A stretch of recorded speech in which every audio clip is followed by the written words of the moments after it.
의석을 정돈해 주시기 바랍니다. 성원이 되었으므로 제327회 광주광역시의회 임시회 제2차 본회의를 개의하겠습니다. 보고사항은 전자회의 보고자료로 대처하고 보고드린 자료대로 회의록에 게재해 주십시오. 의사일정 상정에 앞서 7분 의원께서 신청한 5분 자유발언을 듣겠습니다. 먼저 최은지 의원 나오셔서 발언해 주시기 바랍니다.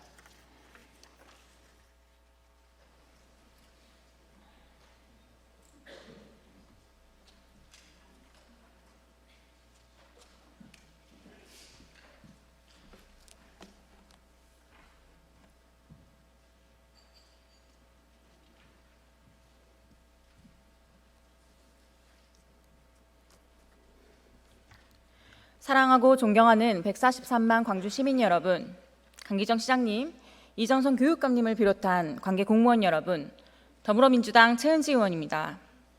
오늘 저는 아시아 문화 중심 도시 광주의 새로운 도약을 위한 제안으로 복합 문화시설인 아레나 유치를 건의하고자 이 자리에 섰습니다.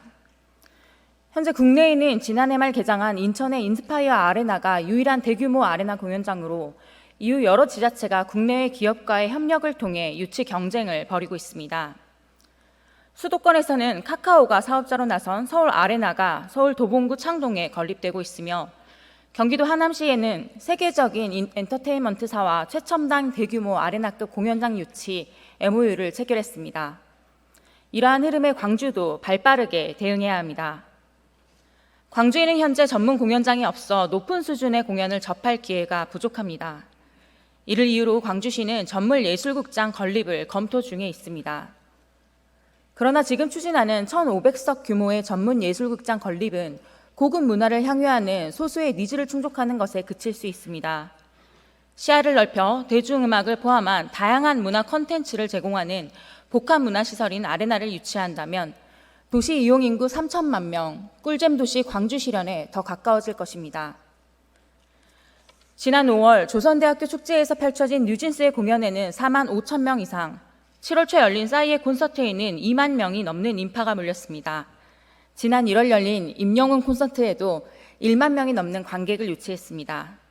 이처럼 광주 시민들의 대형 공연에 대한 높은 관심과 열정은 아레나급 공연장의 필요성을 더욱 뒷받침해 줍니다. 더욱이 향후 군공항의 무한 이전이 완료되면 무안국제공항은 서남권의 관문공항으로 중국, 일본 등 아시아의 여러 도시에서 광주까지의 접근성이 크게 개선될 것입니다. 이를 통해 광주는 인천보다 더 가까운 거리를 강점으로 해외 관객들을 유치할 수 있는 전략적 거점이 될 수 있습니다. 아레나 공연장은 우수한 집객력을 바탕으로 단순한 공연장을 넘어 지역 경제 활성화와 문화적 랜드마크로서의 역할을 수행할 수 있습니다. 일본과 영국의 사례는 아레나 건립이 가져오는 경제적, 문화적 효과를 잘 보여줍니다. 일본은 전국에 26개의 아레나를 운영 중이며 대표적으로 사이타마 슈퍼 아레나와 K 아레나 요코하마는 공연과 스포츠, 전시, 이벤트 등 다양한 목적으로 활용되어 지역 경제에 막대한 기여를 하고 있습니다. 일본의 공연 시장은 약 6조 원 규모로 한국의 6천억원 규모의 시장에 비해 압도적으로 큽니다. 또한 영국의 O2 아레나는 불모지였던 그리니치 지역을 세계적인 문화 중심지로 탈바꿈시켰고 연간 7천억 원에 달하는 경제적 효과를 가져왔습니다.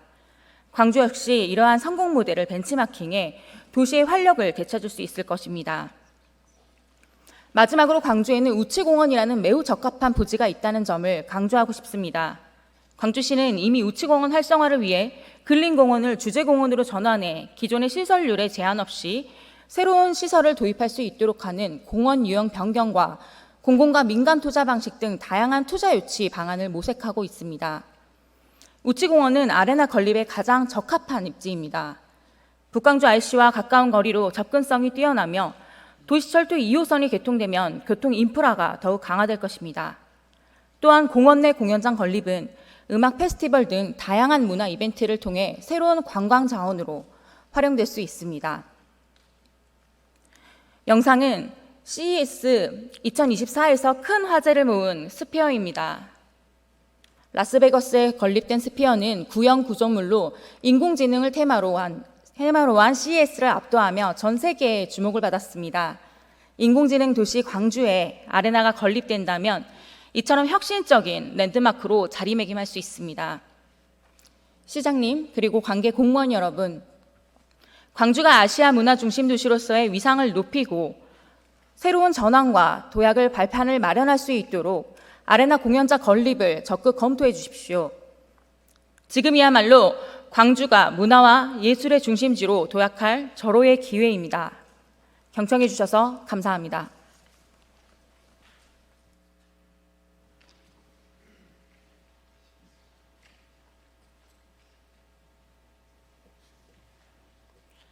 최현주 의원님 수고하셨습니다. 다음은 안평환 의원 나오셔서 발언해 주시기 바랍니다.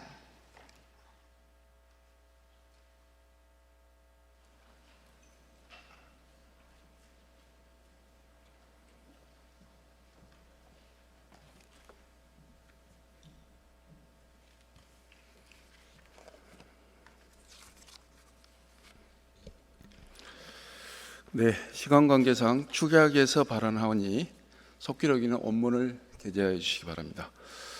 저는 오늘 우리 사회가 마주하고 있는 매우 심각한 문제에 대해 말씀드리게 되어 무거운 책임감을 느낍니다. 오는 10일은 세계보건기구와 국제자살예방협회가 생명의 소중함과 국가적 사회적으로 증가하고 있는 자살 문제의 심각성을 세계에 널리 알리고 이에 대한 대책 마련을 위해 지정한 세계 자살 예방의 날입니다. 자살은 개인의 비극이자 그 가족과 이웃 그리고 사회 전체에 커다란 상처를 남기는 심각한 사회적 문제입니다. 오늘 저는 이 문제의 심각성을 함께 고민하고 이를 해결하기 위한 방안을 논의하고자 합니다. 얼마 전 언론을 통해 보도된 통계에 따르면 광주광역시 올해 1분기 자살률이 전년 동기 대비 60%가 급증했다고 합니다. 이는 단순한 수치 이상 의미를 지니고 있으며 우리 사회가 직면한 심각한 위기 상황을 여실히 보여주고 있습니다. 이러한 자살을 증가하는 다양한 사회적 경제적 문제들이 복합적으로 작용한 결과입니다. 청년들은 미래에 대한 불안감과 극심한 경쟁 속에서 심리적 압박을 느끼고 있습니다. 안정적인 일자리를 찾기 어려운 현실, 끝없이 치솟은 물가와 주거비용, 그리고 사회적 지지의 부족은 이들에게 큰 부담으로 다가옵니다. 노년층 역시 마찬가지입니다. 경제적 어려움과 사회적 고립은 노년층의 삶의 질을 저하시키고 이들이 자살이라는 극단적 선택을 하도록 몰아가는 원인으로 작용하고 있습니다. 하지만 자살은 개인의 문제만으로만 치부할 수 없습니다. 이는 우리 사회 전체가 함께 해결해야 할 문제입니다. 그렇다면 우리는 어떻게 이 문제를 해결할 수 있을까요? 자살 예방을 위한 체계적이고 종합적인 대책이 필요합니다. 첫째, 정신건강 서비스 접근성을 높여야 합니다. 우리는 자살 위험에 처한 사람들이 언제든지 도움을 요청할 수 있는 환경을 조성해야 합니다. 이를 위해 상담 인력을 확충하고 24시간 운영되는 상담 한 라인을 강화해야 합니다. 둘째, 경제적 어려움을 겪는 사람들을 위한 지원 프로그램을 확대해야 합니다. 경제적 불안은 자살의 주요 원인 중 하나입니다. 이에 대한 대응으로 우리는 사회적 안전망을 더욱 강화해야 합니다. 긴급 생계비 지원, 주거 지원, 그리고 일자리 연계 프로그램 등을 통해 어려움에 처한 시민들이 자살이라는 극단적 선택을 하지 않도록 돕는 것이 중요합니다. 특히 실업자와 영세 자영업자, 비정규직 노동자, 저소득층 가정을 대상으로 한 맞춤형 지원 프로그램을 통해 그들이 경제적 어려움에서 벗어날 수 있도록 실질적 도움을 제공해야 합니다. 셋째, 자살 예방 교육을 강화해야 합니다. 자살 예방은 단순히 전문가들의 노력만으로 해결될 수 없습니다. 학교, 직장, 지역사회에서 자살 예방 교육을 통해 개인과 가족이 자살 위험 신호를 인식하고 이에 적절히 대응할 수 있도록 해야 합니다. 넷째, 지역사회 연대를 강화해야 합니다. 자살 예방은 우리 모두의 책임입니다. 이웃과의 소통을 늘리고 지역사회 모든 구성원이 서로 돌볼 수 있는 문화를 조성하는 것이 중요합니다. 지역사회가 자살 예방의 첫 번째 방어선이 되고 위기에 처한 사람들을 지지하고 지원할 수 있어야 합니다. 마지막으로 정부와 지방자치단체의 역할이 매우 중요합니다. 중앙정부와 지방자치단체는 자살 예방을 위한 종합적 정책을 수립하고 이를 효과적으로 시행할 책임이 있습니다. 특히 자살 예방 예산을 확충하고 관련 법과 제도를 정비해 자살 예방 활동이 실효성을 가질 수 있도록 해야 합니다. 존경하는 시민 여러분, 자살은 결코 선택이 될 수 없습니다. 자살은 막을 수 있는 비극입니다. 우리는 자살을 예방할 수 있으며 반드시 예방해야 합니다. 이웃의 작은 신호에도 귀를 기울이고 어려움에 처한 사람들에게 손을 내미는 작은 행동이 소중한 생명을 구할 수 있습니다. 우리는 함께라면 반드시 이 문제를 해결할 수 있습니다. 장시간 경청해 주셔서 감사합니다.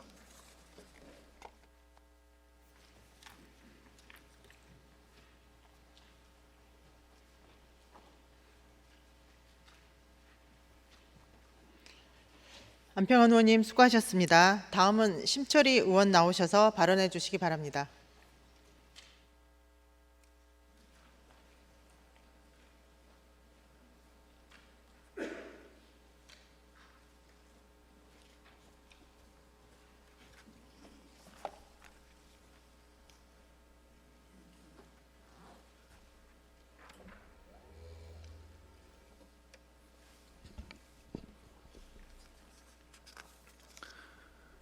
존경하는 145만 광주 시민 여러분, 안녕하십니까?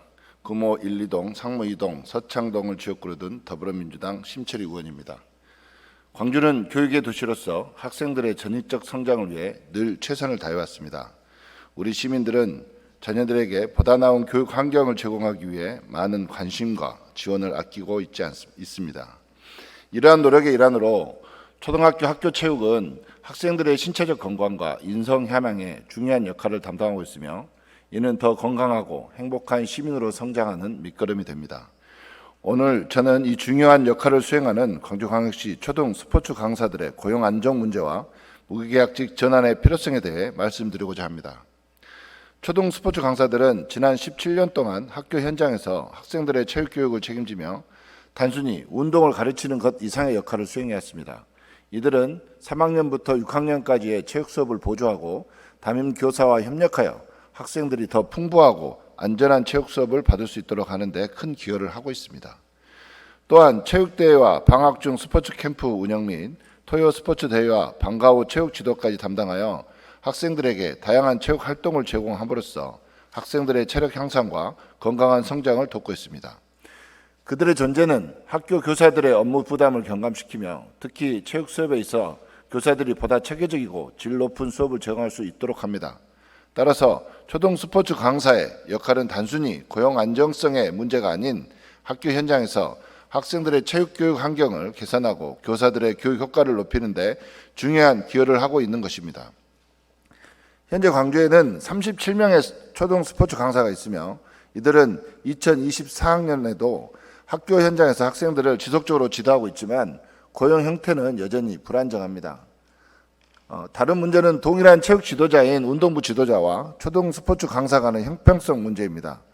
운동부 지도자는 이미 다수의 시도에서 무기계약직으로 전환된 반면 초등 스포츠 강사는 여전히 배제되고 있습니다.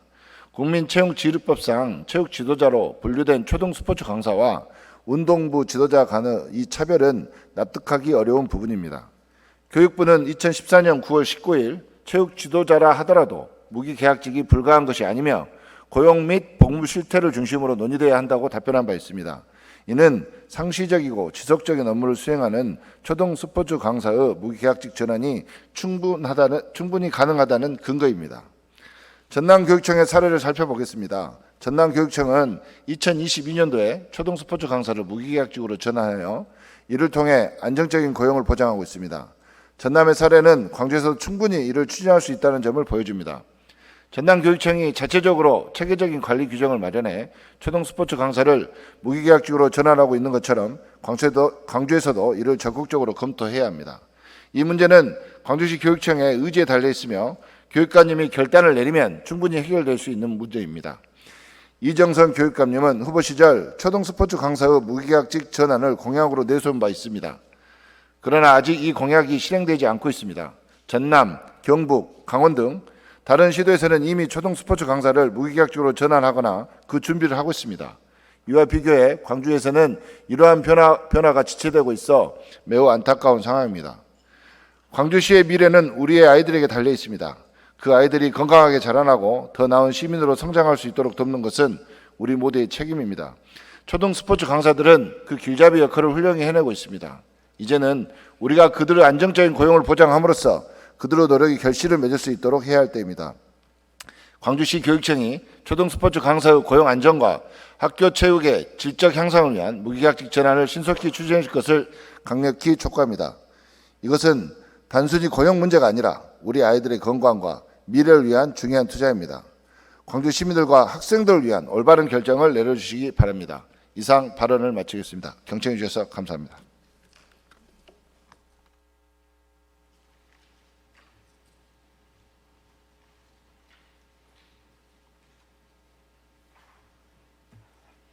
심철희 의원님 수고하셨습니다. 다음은 명진 의원 나오셔서 발언해 주시기 바랍니다.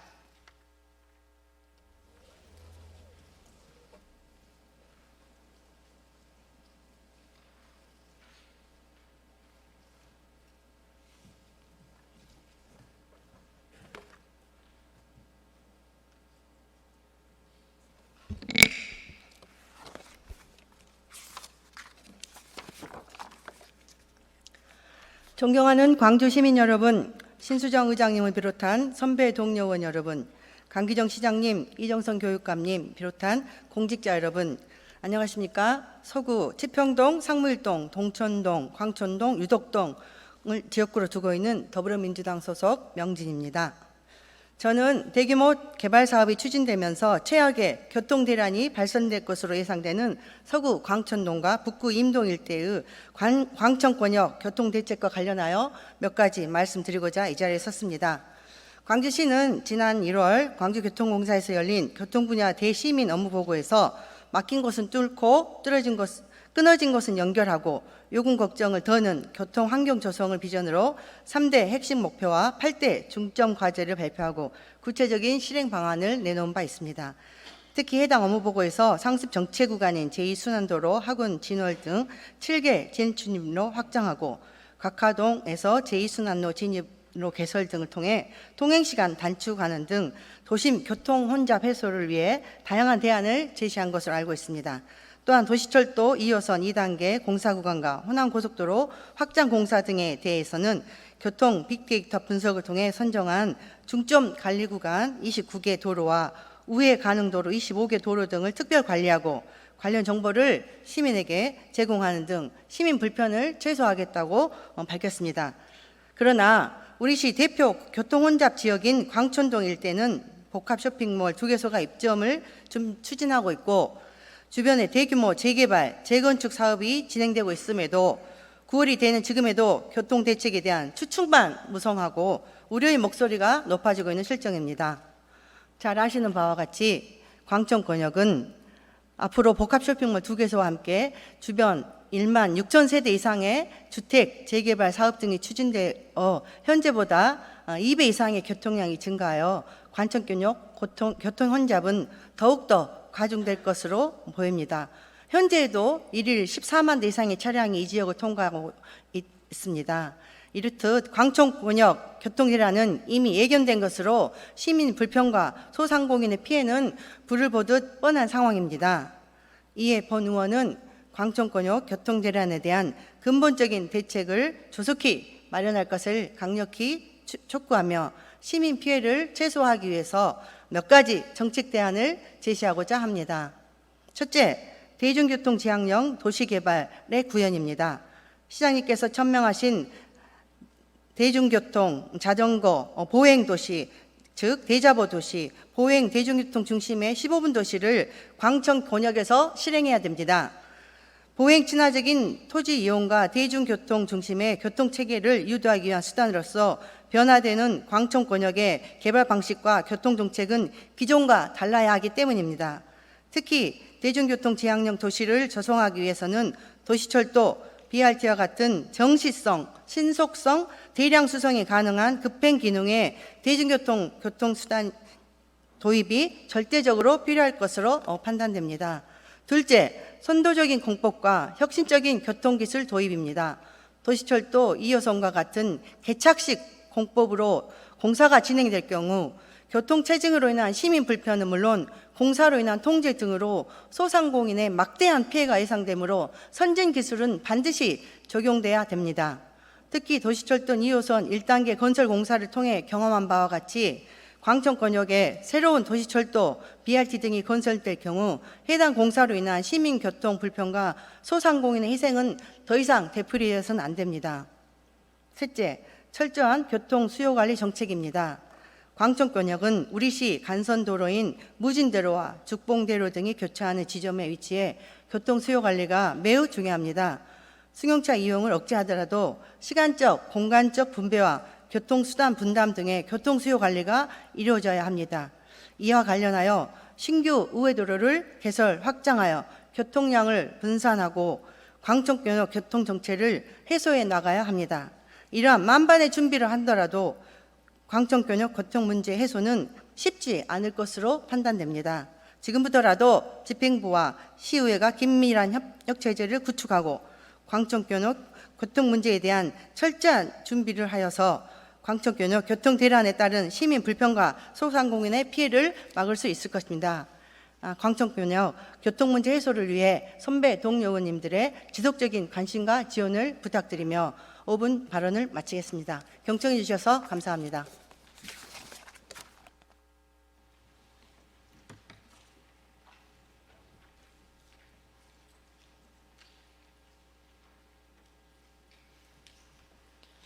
명진 의원님 수고하셨습니다. 다음은 임미란 의원님 나오셔서 발언해 주시기 바랍니다.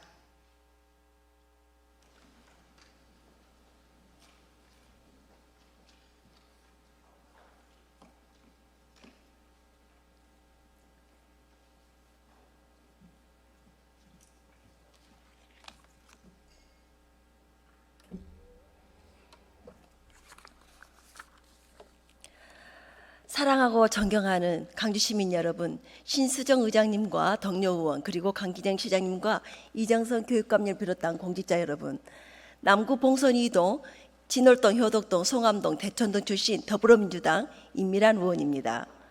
오늘 저는 빛골 노인 건강타운의 이용자 데이터베이스 구축의 필요성과 그 활용 방안에 대해 말씀드리고자 합니다.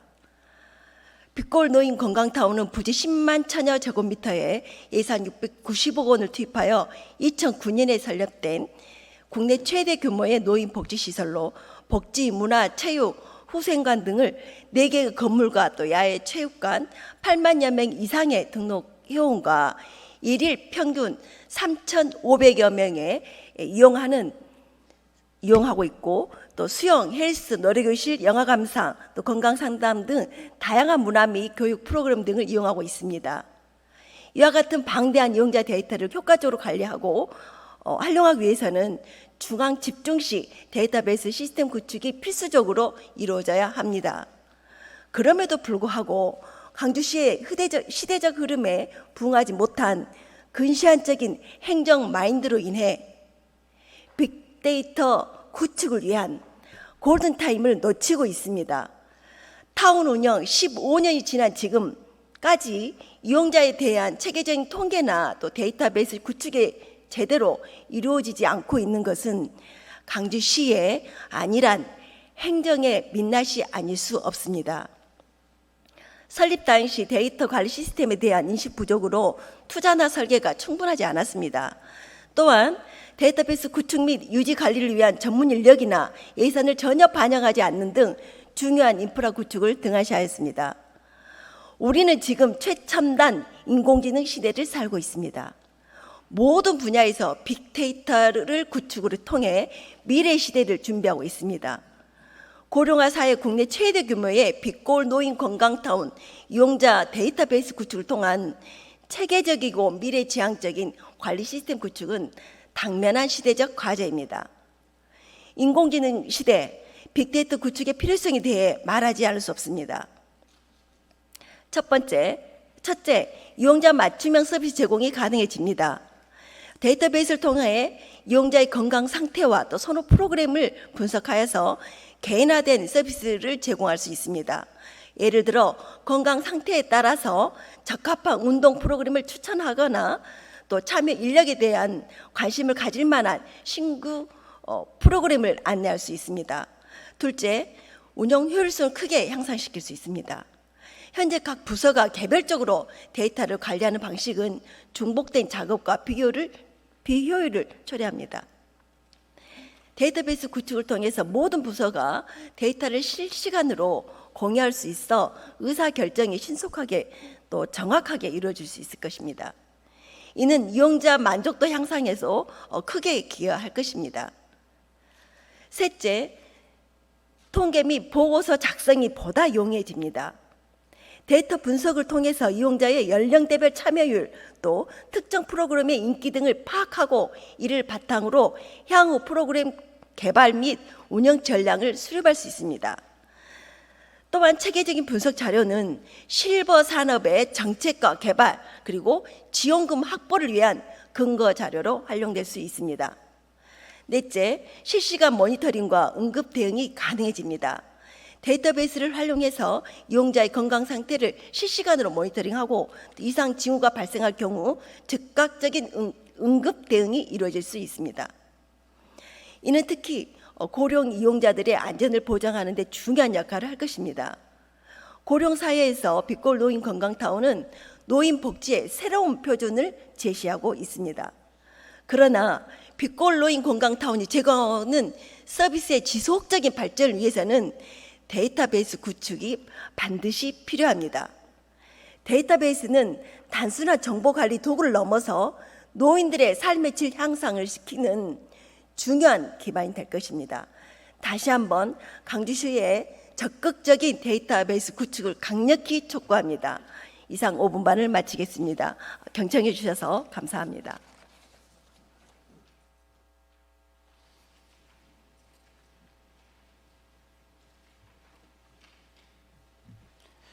임미란 의원님 수고하셨습니다. 다음은 박수기 의원 나오셔서 발언해 주시기 바랍니다.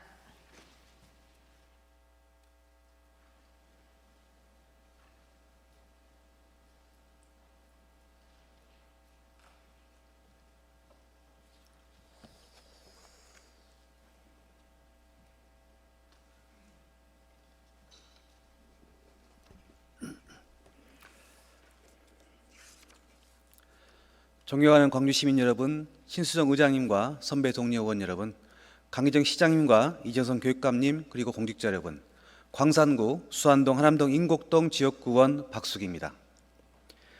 지역 거점 핵심 사업인 핵심 대학인 전남대와 광주시가 글로컬 대학 선정에 또 실패했습니다. 광주는 작년에 이어 두 번째 실패입니다. 글로컬 대학은 급격한 학력 인구 감소와 지역 격차, 지방 소멸이라는 현재 위기 상황에서 대학과 지역 산업의 파트너십을 통해 함께 성장하는 지역 혁신 생태계 구축이 핵심입니다. 지방의 고등교육기관인 대학에 1천억 원의 국가 재정을 투입하고 지자체 협력을 필수로 하는 지방소멸 극복의 핵심 사업입니다. 경쟁력 있는 지방대학 육성, 청년 인재 양성, 양질의 일자리 창출이라는 지역 혁신 생태계를 구축하기 위해서는 지자체의 주도적인 역할과 협력, 투자가 매우 중요합니다. 그러나 광주현실은 작년과 올해 연속으로 글로컬 대학 지정 탈락이라는 무능함에 직면해 있습니다. 이웃 광역단체인 전라남도와 전라남북도는 지자체와 지역대학이 2년 연속 글로컬 대학에 선정되어 2천억 원의 재정을 확보했습니다. 광주시의 무능에 지역의 청년이 무기력해지고 있습니다. 강기정 시장님께 묻고 싶습니다. 호남 3개 광역단체의 글로컬 선정과 탈락이라는 이런 차이가 나타난 결과의 원인이 무엇이라고 생각하십니까? 전남대가 다른 지역의 목포대, 순천대, 전북대, 용광대보다 실력과 역량이 떨어져서입니까? 아니면 전남대 교수 학생들의 능력 차이가 존재합니까? 아닙니다. 본의원은 결단코 전남대를 비롯한 광주의 대학들이 실력과 능력에서 뒤처진다고 생각지 않습니다. 글로컬 대학의 지정 실패는 광주시와 전라남도, 전라북도 이 세 지자체의 정책 능력 차이에서 원인을 찾아야 합니다. 정부 핵심 정책의 기본 취지를 이해하지 못하고 대학이라는 행정 외부의 책임을 회피하는 광주시의 무책임에서 비롯되었다고 생각합니다. 대학에서 준비한 사업계획서에 도장만 찍어주는 구태행정을 벗어나야 합니다. 대학 총장, 기관장, 산업 관계자 등과 함께 서서 스포트라이트를 받는 보여주기 행정을 중단해야 합니다. RIS, 라이즈, 글로컬 대학 이 세 가지 사업은 청년 인구 감소, 지방 소멸의 위기를 극복하기 위한 정부의 핵심 정책입니다. 광주의 청년 인재 육성, 양질의 일자리 창출이라는 청년 대상 핵심 사업입니다. 그러나 광주시는 세 가지 핵심 사업에서 모두 실패하고 있습니다. 3,500이 투입된 지역혁신 플랫폼 RIS 5년 연속 전국 최하위 평가, 매년 2천억 원의 재정 권한을 집행하는 라이즈 시범사업 지정 탈락, 1천억 원의 재정을 확보할 수 있는 글로컬 대학 2년 연속 실패. 광주의 미래를 품고 대학 지정 핵심 사업에서 보여준 광주시의 무능과 무책임은 지역 청년의 일자리를 빼앗고 있습니다. 광주에서 지역 청년 설 자리를 지우고 있습니다. 청년이 광주를 떠날 수밖에 없는 미래가 암울합니다. 존경하는 광기정 시장님, 광주시 공직자 여러분, 더 이상 광주시의 책임을 회피하지 마십시오. 더 이상 청년을 위한 광주시 정책 실패 책임을 대학에 돌리지 마십시오. 책임을 인정하고 반성을 촉구합니다. 다시 한번 간곡하게 호소드립니다. 광주의 혁신을 불러일으킬 수 있는 새로운 정책 사업에 대하여 똑똑하고 유능한 광주시 행정을 보여주십시오. 도장 찍고 시민 열세인 재정만 지원해주는 소극적이고 무책임한 시정이 아닌 광주시가 중심에서 대학과 지역사회 혁신을 주도하는 책임 행정이 어느 때보다 간절합니다. 광주시의 각성을 촉구합니다. 이상입니다.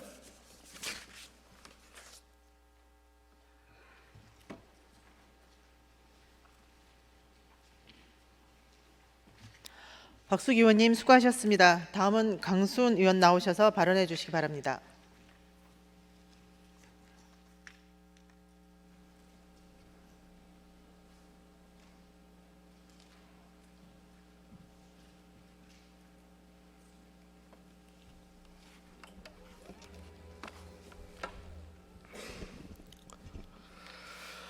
존경하는 광주 시민 여러분, 더불어민주당 소속 광주광역시의원 강수훈입니다. 저는 오늘 광주광역시 종합건설본부의 미진한 사업 추진 현황을 지적하고 해체 수준의 대개혁을 요구하고자 이 자리에 섰습니다. 1988년 우리 시는 종합건설본부의 전신인 도로관리사업소를 발족하고 도로 개설과 도로 시설물 유지에 힘써왔습니다. 그로부터 20년이 지난 2008년 현재의 종합건설본부로 명칭을 변경하면서 공공건축물 건립과 같은 대단히 공공사업 수행까지 하게 되었습니다. 그로부터 다시 16년이 지난 2024년 지금 종합건설본부에서는 토목 분야 32건, 건축 분야 27건, 총 59건의 사업을 추진 중에 있습니다. 현재 종합건설본부 정원이 122명이니 평균적으로 직원 2명당 1개의 토목 또는 건축 사업을 담당하고 있는 것입니다. 그런데 자세히 들여다보면 상황은 다릅니다. 예산 확보나 행정 절차 이행 등을 이유로 일시 정지 상태이거나 설계마저 중단된 사업의 건수가 24건으로 40%를 넘습니다. 종합건설본부의 사업 지연의 이유를 물으면 사실상 종합건설본부가 답변할 수 없습니다. 주무부서만 쳐다보고 있습니다. 24건의 지연 사업 중에 대표적으로 3가지만 말씀드리겠습니다. 첫 번째, 2004년부터 20년 동안 추진 중이라고 설명하고 있는 문흥지구 자연과학고 뒤편 도로 개설 사업은 이미 끝냈거나 그렇지 않으면 포기했어야 하는 사업입니다. 사업의 완공을 기다리는 주민들에게는 20년 동안 희망 고문을 겪게 한 사업입니다. 관련 내용을 종합건설본부에 물으면 예산을 세우지 못한 도로과 이야기를 합니다. 두 번째, 우리시 건립사업 중에 가장 큰 예산을 차지하고 있고 위치 등의 논란으로 일시 정지된 김대중 컨벤센터 제2전시장 사업을 물으면 관광도시가 이야기를 합니다. 세 번째, 부지 문제 등을 이유로 설계가 일시 정지된 장애인회관 사업을 물으면 장애인 복지과 이야기를 합니다. 종합건설본부의 업무 특성상 건설 사업으로 인한 책임 소지와 잦은 감사로 애로사항이 많은 것이 사실이지만 종합건설본부에 유독 무책임한 사람들만 모여 있는 것입니까? 그렇지는 않습니다. 지금의 업무 분위기와 시스템이 문제라고 생각을 합니다. 주무부서는 종합건설본부가 자기 사업을 대행하는 상하관계 부서로 인식하는 것은 아닌지 돌아봐야 합니다. 종합건설본부는 심지어 승진도 어렵습니다. 최근 5년간 승진을 살펴보면 7급에서 6급으로 2명, 6급에서 5급은 아예 없고요. 5급에서 4급으로 딱 1명입니다. 이런 상황이니 일할 맛이 나겠습니까? 기획과 실행은 따로 하면서 발생하는 문제도 있습니다. 기획은 주무부서에서 하고 실행은 종합건설본부에서 하다 보니 예초부터 사업 기획이 면밀하게 이루어지지 않고 아니면 말고식으로 진행되면서 중간에 계획이 변경되는 경우가 대다수이며 심지어 중지되는 경우가 발생을 하는 것입니다. 지지부진한 도로 사업과 김대중 컨벤센터 제2전시장 타절 예상, 국제수영센터 백지화, 비엔날레 전시장 난항이 바로 그런 사례입니다. 시집행부에 제안합니다. 종합건설본부 설립 20년이 되어갑니다. 이대로는 안 됩니다. 종합건설본부의 역할과 기능을 재검토합시다. 종합건설본부가 주무부서와의 관계에서 옥상옥이 되어서 서로에게 책임을 전가하는 일이 발생되고 있는지 살펴봅시다. 종합건설본부를 전격 해체하고 사업계획 수립과 예산 확보 등 주무부서에서 일원화된 시스템으로 변경하는 방안을 고민해 봅시다. 공공건축물이 그 도시의 브랜딩이 되는 시대입니다. 종합건설본부가 지금의 구조로 품격 있는 공공건설 사업 시공이라는 목표를 달성할 수 있는지 점검합시다. 건설본부의 역할은 도로 개설과 도로 시설물 유지로 최소화하고 시민의 삶과 직결되는 공공건축물의 품질을 높이기 위해서는 서울과 부산처럼 공공건축센터를 운영하는 것도 방법입니다. 광주 건축의 미래, 지금의 종합건설본부에게만 맡겨두시겠습니까? 종합건설본부 해체 수준의 대개혁이 필요한 시점입니다. 경청해 주셔서 고맙습니다.